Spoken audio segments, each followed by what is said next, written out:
lang sa page ng American Bully, meron doon mga picture. So ngayon, titingnan mo siya ngayon kasi makikita mo doon kung mga galing sa linyados ng mga Grand Champion, mga champion, yung mga old school style ng American Bully. Nandun din yung mga bago. Marami kasi ngayon mga mamo. Merong iba na mahilig sa old school na gustong ibalik yung tagito yung bloodline. Meron namang iba na yung mga new era ngayon na talagang magaganda rin ng new era talaga. Both side from old school and new era parehas magaganda, pero conforme pa rin talaga sa mga mamo kung ano yung magugustuhan mo. Yun, i-check mo lang sila and then kontakin mo na si breeder, tanong mo kung magkano presyo niya. Pero syempre mga kamamo, magkakaiba ng presyo yan. Usually mga kamamo, sa akin sa nakikita ko, ang medyo murang American Bully is classic. So yung sa standard and then yung packet size, yun yung nakikita kong medyo mahal ng konti. Tsaka yung ano pala mga kamamo, yung XL, usually XL medyo murang ano yan, presyohan yan. XL lang nakikita kong mura, tsaka yung classic, yung standard tsaka yung packet, yun yung medyo pricey.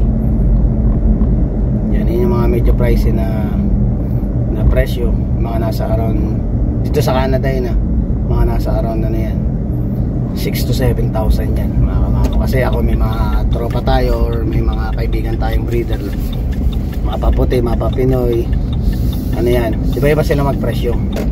Pero syempre kung ano ang presyo nila mga kamamo, ano na yun, respeto na sa kanila yun, kasi sila naman nagbebenta nun, sila yung nag-alaga nun, sila yung napakahirap ng mga kamamo. Dahil hindi rin naman biro mga kamamo mag-alaga ng papi, lalo pag ano may trabaho ka pa, talagang hahatiin mo yung oras mo, lahat-lahat, yun na yun.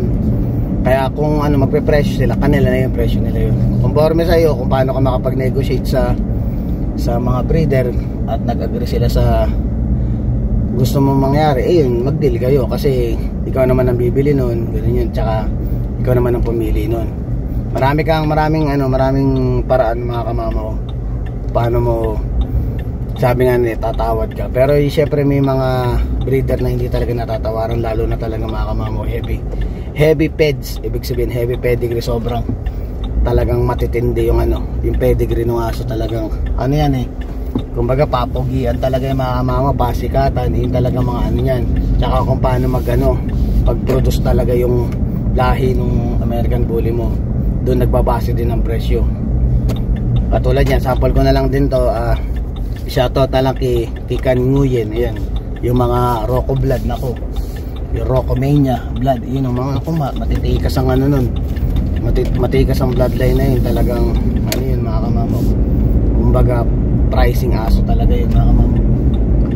Pero kalidad talaga mga kamamo, nakita mo naman si Rocco, grabe, sobrang gwapo. Yun yung mga ira ngayon na talagang mahal talaga. Kahit yung mga stud, naku, grabe yung mga stud nun mga kamamo. Hindi ako sa alam ko, nakikita ko si Rocco ngayon, ang stud data niya is 150,000 US dollar mga kamamo. Sabihin mo mga kamamo, grabe, 150,000, makakabili ka ng bahay sa Pinas no? Si million ang ni Rocco yan. Pero ano naman kasi Rocco talaga, yan, kumbaga number 1 sa listahan yan when it comes sa sa stud.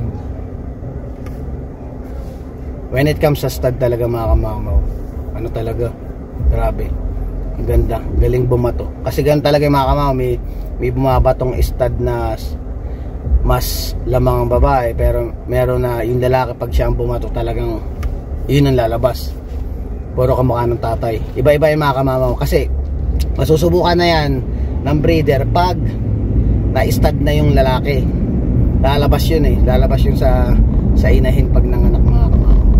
Doon mo malalaman kung ang dugo ng lalaki ay mas malakas bumato kasi sa nanay. Iba-iba yan, hindi mo masasabi kung sino malakas bumato hanggat hindi mo na-experience, hanggat hindi mo sa sarili mo na try yung breeding, hindi mo masasabi talaga yung mga kamamo. Kailangan talaga ma-experience mo para malaman mo ito talaga may bumato. Katulad yan si Legend, di ba? Na yan, example yan si Legend, dalawang beses ko na siya pinrid gera, talagang lumalabas puro kamukha ni Legend, pati katawan. Although si Hera is parang naglalarong, yung katawan niya is parang under classic, parang gano'n, pero mas makapal siya ng konti sa normal classic kasi medyo bulky si Hera Yung style kasi ng classic kung titingnan natin parang Amstop, American Stafford, parang ganun yung build ng katawan. Si Hera kasi kahit na parang style Amstop yung katawan niya, bukol-bukol pa rin, may muscle talaga siya. Yun kaya ayun, siguro dun sa nagtanong sa akin na nasagot ko na yung mo, ganun lang ang mga way mo. Aralin mo muna yung anong klaseng American Bully, anong category, ayun, tsaka ka pumili. Marami kang pagpipilian mga kamamaw. Yan, conforme sa'yo kasi marami talagang choice na option. Kasi ako, ang trip ko ngayon is kung sakaling magkakaroon tayo ng babaeng female, gusto ko kasing kapal ni Legend. Kung makakakuha nga talaga tayo ng talagang malupitang female na mas makapal pa kay Legend, naku mga kamamaw, yun ang gusto ko. Pero gusto ko doon sa ibibreed ko kay Legend, gusto ko mababa ng babae, like 14 inches lang, para may pagka-pocket size na para pa nagbato si Legend, tsaka yung female na gagamitin natin is maliliit na yung aso. Gusto ko mga nasa 15 inches to 14 inches lang yung puppy na lalabas sa akin. Yun ang natin, ang dream breeding natin sa susunod. Pero ngayon mga kamamaw, si Hera is magpapahinga na yan. Magpapahinga na po si Hera at i-retire na natin. Si Hera ay aming anak-anak na lang sa bahay. 2 beses ko lang siya binreed. And then siguro ang pagbalik natin sa breeding, kung sakaling yun sa babae, kung si Hanabi is ihintay tayo ng 2 to 3 years. Yun ang bala kong susunod na breeding in next 2 to 3 years. Yan, doon ulit ako magbe-breed. Pero hindi naman mawawala pa rin si Kamamaw, mga Kamamaw, sa YouTube channel niya. Papakita ko pa rin sa inyo yung mga alaga nating bully, tapos yung mga puppy nila habang lumalaki. Kasi yung 3 nakausap natin dun sa bagong owner nila, pinakasuyuan ko na every now and then mag-send lang sa akin ng video update ng mga puppy, para makita naman ng mga subscriber natin kung anong resulta o anong itsura ng mga tuta natin habang lumalaki. Dito na tayo sa siyempre papadala muna tayo sa ating mga anak sa Pilipinas, allowance nila.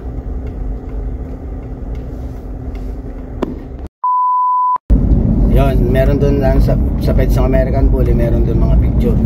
So ngayon, titingnan mo siya ngayon kasi makikita mo doon kung mga galing sa linyadas ng mga Grand Champion, mga champion, yung mga old school style ng American Bully. Nandun din yung mga bago. Marami kasi ngayon mga mamo. Merong iba na mahilig sa old school na gustong ibalik yung bloodline. Meron namang iba na yung mga new era ngayon na talagang magaganda rin ng new era talaga. Both side, from old school and new era, parehas magaganda. Pero conforme pa rin talaga sa mga kamama kung ano yung magugustuhan mo. Yun, i-check mo lang sila and then kontakin mo na si breeder, tanong mo kung magkano presyo niya. Pero syempre, mga kamama, magkakaiba ng presyo yan. Usually mga kamama sa akin, sa nakikita ko, ang medyo murang American Bully is classic. So yung sa standard and then yung packet size, yun yung nakikita kong medyo mahal ng konti. Tsaka yung pala mga kamama, yung XL, usually XL medyo murang yan, presyohan yan.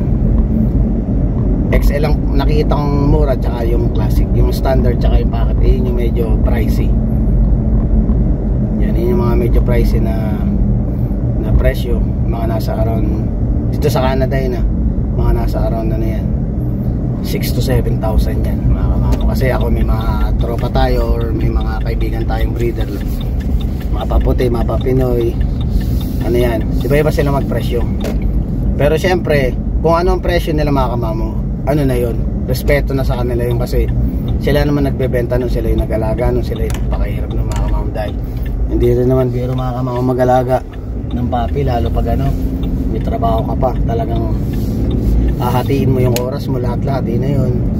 Kaya kung magpe-presyo sila, kanila na yung presyo nila yun. Conforme sa iyo kung paano ka makapag-negotiate sa mga breeder at nag-agree sila sa gusto mong mangyari, yun, mag-deal kayo kasi ikaw naman ang bibili nun, ganun yun, tsaka ikaw naman ang pumili nun. Maraming paraan mga kamamo paano mo sabi nga nila tatawad ka. Pero syempre may mga breeder na hindi talaga natatawaran, lalo na talaga mga kamamo heavy peds, ibig sabihin heavy pedigree, sobrang talagang matitindi yung yung pedigree ng aso, talagang yan kumbaga papogian talaga yung mga kamamo, pasikatan, yun talaga mga yan. Tsaka kung paano pag-produce talaga yung lahi ng American Bully mo, doon nagbabase din ang presyo. Katulad yan, sample ko na lang din to, shoutout na lang kay Kan Nguyen. Ayan, yung mga Rocco blood, nako, yung Rocco Mania blood, yun ang mga matitikas ang nun, matikas ang bloodline na yun, talagang yun mga kamamo, kumbaga pricing aso talaga yun mga kamamo, pero kalidad talaga mga kamamo. Nakita mo naman si Rocco, grabe, sobrang gwapo. Yun yung mga ira ngayon na talagang mahal talaga. Kahit yung mga stud, nako, grabe yung mga stud nun mga kamamo. Hindi ako sa nag-ano, alam ko, nakikita ko si Rocco ngayon, ang stud data niya is 150,000 US dollar mga kamamo. Sabihin mo mga kamamo, grabe, 150,000, makakabili ka ng bahay sa Pinas, no? Si million lang ni Rocco. Yan. Pero naman kasi Rocco talaga, yan, kumbaga number 1 sa listahan yan when it comes sa sa stud. When it comes sa stud talaga mga kamamaw, talaga, grabe, ang ganda, galing bumato. Kasi ganun talaga yung mga kamamaw, may bumabatong stud na mas lamang ang babae, pero meron na yung lalaki, pag siya ang bumato talagang yun ang lalabas, puro kamukha ng tatay. Iba-iba yung mga kamamaw, kasi masusubukan na yan ng breeder pag na-stud na yung lalaki. Lalabas yun lalabas yun sa inahin pag nanganak mga kamamaw. Doon mo malalaman kung ang dugo ng lalaki mas malakas bumato kasi sa nanay. Iba-iba yan, hindi mo masasabi kung sino malakas bumato hanggat hindi mo na-experience, hanggat hindi mo sa sarili mo na try yung breeding, hindi mo masasabi talaga yung mga kamamo. Kailangan talaga ma-experience mo para malaman mo ito talaga na bumato. Katulad yan si Legend, di ba? Example si Legend, 2 beses ko na siya pinread kay Hera, talagang lumalabas puro kamukha ni Legend, pati katawan. Although si Hera is parang naglalarong, yung katawan niya is parang under classic, parang ganun, pero mas makapal siya ng konti sa normal classic kasi medyo bulky si Hera Yung style kasi ng classic, kung titingnan natin, parang Amstaff, American Stafford, parang ganun yung build ng katawan. Si Hera kasi kahit na parang style Amstaff yung katawan niya, bukol-bukol pa rin, may muscle talaga siya. Yun yun. Kaya ayun, siguro dun sa nagtanong sa akin na nasagot ko na yung mo, ganun lang ang mga way mo. Aralin mo muna yung anong klaseng American Bully, anong category, ayun, tsaka ka pumili. Marami kang pagpipilian mga kamamo. Yan, conforme sa'yo kasi marami talagang choice na option. Kasi ako, ang trip ko ngayon is kung sakaling magkakaroon tayo ng babaeng female, gusto ko kasing kapal ni Legend. Kung makakakuha nga talaga tayo ng talagang malupitang female na mas makapal pa kay Legend, naku mga kamamo, yun ang gusto ko. Pero gusto ko doon sa ibibreed ko kay Legend, gusto ko mababa ng babae, like 14 inches lang, para may pagka-packet size na para pa nagbato si Legend, tsaka yung female na gagamitin natin is maliliit na yung aso. Gusto ko mga nasa 15 inches to 14 inches lang yung puppy na lalabas sa akin. Yun ang natin, ang dream breeding natin sa susunod. Pero ngayon mga kamamaw, si Hera is magpapahinga na yan. Magpapahinga na po si Hera at i-retire na natin. Si Hera ay aming anak-anak na lang sa bahay. 2 beses ko lang siya pinread. And then siguro ang pagbalik natin sa breeding, kung sakaling yun sa babae, kung si Hanabi is ihintay tayo ng 2 to 3 years. Yun ang bala ko ng susunod na breeding, in next 2 to 3 years. Yan, doon ulit ako magbe-breed. Pero hindi naman mawawala pa rin si Kamamo, mga kamamo, sa YouTube channel niya. Papakita ko pa rin sa inyo yung mga alaga nating bully, tapos yung mga puppy nila habang lumalaki. Kasi yung 3 nakausap natin dun sa bagong owner nila, pinakasuyuhan ko na every now and then mag-send lang sa akin ng video update ng mga puppy, para makita naman ng mga subscriber natin kung anong resulta, o anong itsura ng mga tuta natin habang lumalaki. Yun, mga kamamaw. Dito na tayo sa ano eh. Siyempre papadala muna tayo sa ating mga anak sa Pilipinas, allowance nila.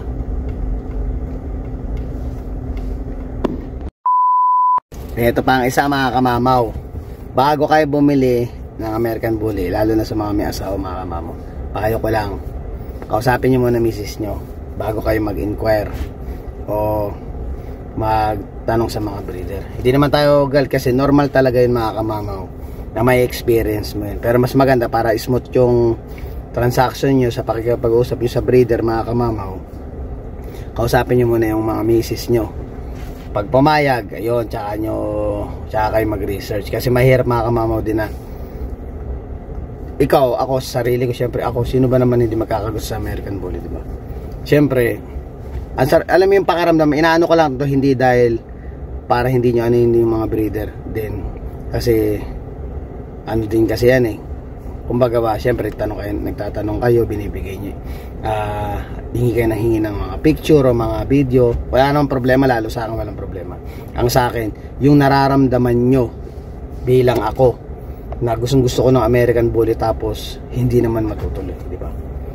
Yun yung inaano ko, hindi ko iniyan na ang kulit naman ng isang to na ang daming tinanong, 2 linggo mo nang kinausap, tapos di naman para bibili. Walang problema sa akin yun, mga kamamaw. Inaano ko yung pakaramdam kasi alam ko yung pakaramdam ng katulad ko na lalaki na gusto ko magka-American Bully tapos hindi natuloy nang dahil hindi nga pinayagan ng asawa. Yun yung mga ano ko. Kumbaga mas maganda talaga, mga kamamaw, para yung hindi ka ba ma-upset. Kung sa tingin mo hindi ka talaga papayagan ni misis, is huwag ka na magtitingin na muna. Dahil iba yung pakaramdam, mga kamamaw, lalo pag yung isang bagay gusto mo tapos di mo makuha. Yun ang point ko. Bakit kailangan nyo muna magpaalam sa misis nyo bago kayo mag-inquire sa mga breeder para mag window shopping ng mga American Bully. Yun ang isa sa pinaka mapapayo, kasi masakit talaga. Kahit ako, kung ako ilalagay nyo yung sarili nyo sa akin, ay ko sa inyo, maano talaga ako, nakaka-upset, mga kamamaw, lalo pag nagsisimula ka na mag-research o magtingin-tingin ng mga American Bully, mga kamamaw. Yun, paalam mo na kay misis para smooth ang ating transaction. Yun, so ngayon pala, mga kamamaw, ang available nating puppy is si Zoro, si Chopper, and then si Mokang. Yan, yung tatlong yon, yun na lang yung available natin. So 2 male tsaka 1 female, tsaka syempre yung keeper natin si Hanabi. Yan. Pero mga kamamaw, anuin ko na lang din pala, kung sakali lang, mga kamamaw, naisip ko lang din to kasi may mga ibang plano ako, pero next time ko na lang ipapaliwanag. Just in case lang, mga kamamaw, kung ang offer nyo dun sa aking keeper is magkakasundo tayo, mga kamamaw, pwede ko siyang i-out. Yan, mga kamamaw, medyo iba po ang price nung keeper ko dun sa mga kapatid niya. Iyon, i-out ko lang yun if the price is right. If kapag hindi naman, wala naman bumili or hindi naman natawaran, okay lang, ikikip ko talaga si Hanabi. Just in case lang na meron palang may gusto kay Hanabi, hindi lang nila sinasabi dahil nga nakalagay na keeper nga. Kung sakaling merong may gusto yung, mga kamamaw, yan, Hanabi is open for the public na may magkakurso natin. Sabihan nyo lang po ako, mga kamamaw, pag-usapan natin kung magkano ang presyo na kaya nyo ibigay kay Hanabi. Pag nagkasundo tayo, ibibigay ko. Yun, mga kamamaw. So mamaya maglilinis tayo ng lilinis ko lang konti yung backyard kasi medyo ang temperatura ngayon is 2, like so hindi siya talaga sobrang lamig. Ito na yung chance ko para maglinis-linis kasi nga may mga dynamite dun sa kumbaga nadampot naman yung mga dynamite. Sasabunin ko lang ng konti yung artificial grass just in case kung paglaruin ko yung mga puppy natin is secure na nakasanitize yung labas, na hindi tayo mag-aalala na mapaglaro natin yung mga puppy. Pero syempre hindi natin kaya paglaruin ng puppy ng sabay-sabay kasi yung backyard natin, mga kamamaw, is hindi naman ganun katibay. Tsaka yung mga style ng backyard natin yung sa ilalim may butas palabas. So hindi ko makokontrol yung pito. Pag lumusot na yung isa, hindi ko na alam hindi natin alam paano gagawin natin. Syempre di mo naman pwedeng habulin mo yung isa, iwanan mo yung 6. Paano mamaya pagdampot mo ng 6, lumabas na pala yung pagdampot mo ng isa, yung 6 lumabas na pala. Paano mahahabulin yun? Mahirap, hindi naman masyadong train pa ang tuta sa labas. Baka mamaya kung paano pa. So kung ano lang kaya nating i-manage at kaya nating hawakan, ganun ang gawin natin mga kamamo. Pwede naman natin silang i-train na pa isa-isa, at the same time pwede natin silang paglaruin sa labas ng pakonti-konti. Ang mahalaga mga kamamo, mapaglaro natin sila, makita nating masaya ang mga American Bully natin. Iyon lagi ang aking iniisip mga kamamo. Minsan sa oras na honest talaga, minsan may times na gusto kong itulog mga kamamo, ibinibigay ko pa talaga sa mga tuta ko. Ganun ko sila kamahal. Ayoko nung matutulog ako, ng pagkagising ko makikita ko nakakulong lang yung mga American Bullies natin, nandun na sila sa although naglalaro sila doon sa loob, iba pa rin yung masatisfy ko yung mga papi natin na naka-experience sila ng bago ngayong araw, ganun lang. So ngayon kasi hindi naman natin pwedeng ilabas talaga kasi hindi naman fully vaccinated yung mga aso natin, pero sa backyard kahit pa paano mapaglaro natin sila, may magawa man sila sa isang araw na kakaiba o iba dun sa araw-araw na routine na meron sila. Masaya na ako dun mga kamamo. Yun ang natin. Siyempre malalaki na sila ngayon, 11 weeks na. So na-deworm na natin from week 3, week 5, week 7, week 9, week 11. So 5 times na natin na-deworm. And then Tuesday na darating is papabaksin ko na second vaccine. Inagahan natin yung vaccine dahil may mga bagay tayo na gagawin next week. So sa mga nasusunod na vlog na lang natin sasabihin yung ano ba yung mga yun mga kamamo, syempre. So ngayon pupunta na muna ako sa dentista ko dahil hindi pa tapos ang aking session dito sa dentista. I still have one more left, and then after that yung pasta, yung tinatawag nilang dito, kalimutan ko na yung peeling. Ayun, peeling. So ayan mga kamamo, punta muna ako sa dentista, and then kita na lang tayo sa bahay mamaya. See you later mga kamamo. 1 hour later. Yan mga kamamo, nandito na tayo sa bahay. Siyempre hindi muna tayo magpapakita ngayon dahil na-cleaning ngipin natin. Para nasuntok na naman tayo ni Manny Pacquiao. Yan ang mga alaga natin na malalaki na. Yan. So ito ngayon, si Nami is take na. Take na rin to si tawag dito. Kalimutan ko lang yung pangalan nito.